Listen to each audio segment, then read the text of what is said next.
Nicholas asks, Dear Kosi, what are some of the things to expect once I start walking? I hope to get my first leg in a few weeks' time, and I'm getting excited to walk. So Nicholas, congratulations on getting your first leg. That is an exciting moment in time, and it's just getting you one step closer to getting back to your life and the things that you love to do. So just a couple of things when you're going to see your prosthetist and getting that leg fit for the first time. Communication is absolutely key.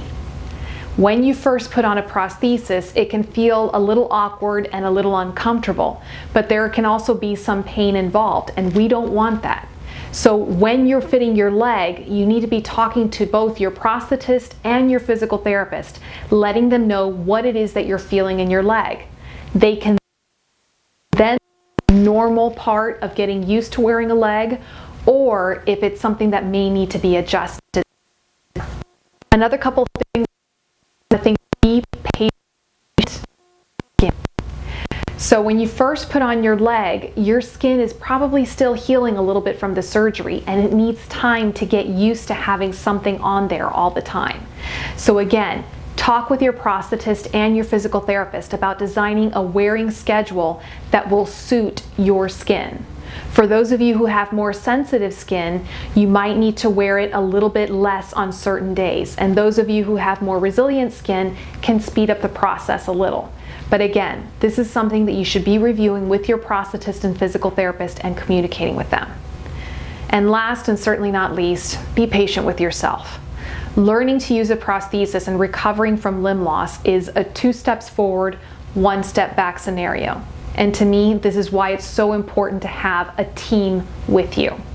Your physical therapist and your prosthetist, along with your surgeon and your occupational therapist, can help guide you through this process, especially during the times when you're taking that 1 step back.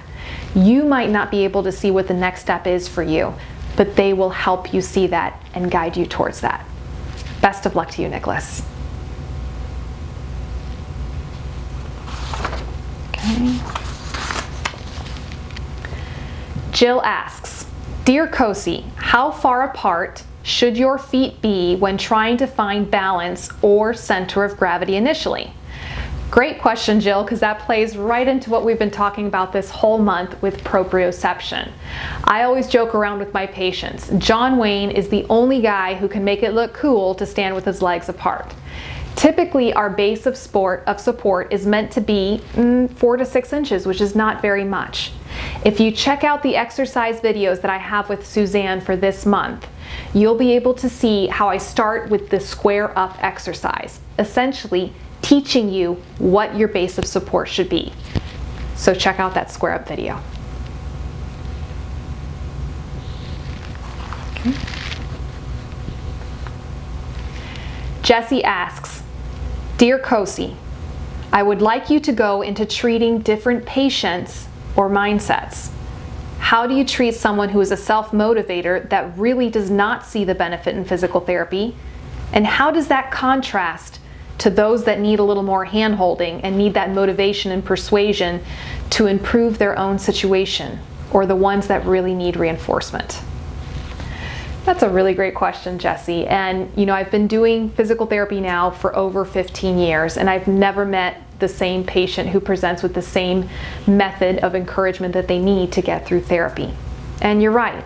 There are people that don't feel like they need therapy, that they don't need help, that they can do everything themselves. And a lot of times that will backfire on them. And then you have the opposite end of people who just can't seem to get motivated enough. If there's one commonality among both groups, among all of my patients, it's finding out what drives my patient.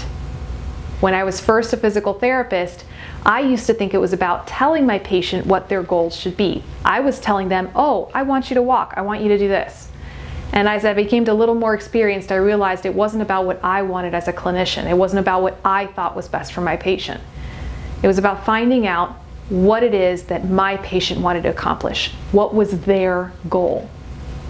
And once we can find out what that is, then it's a matter of helping that person reach their goal. So Jessie, what's your goal?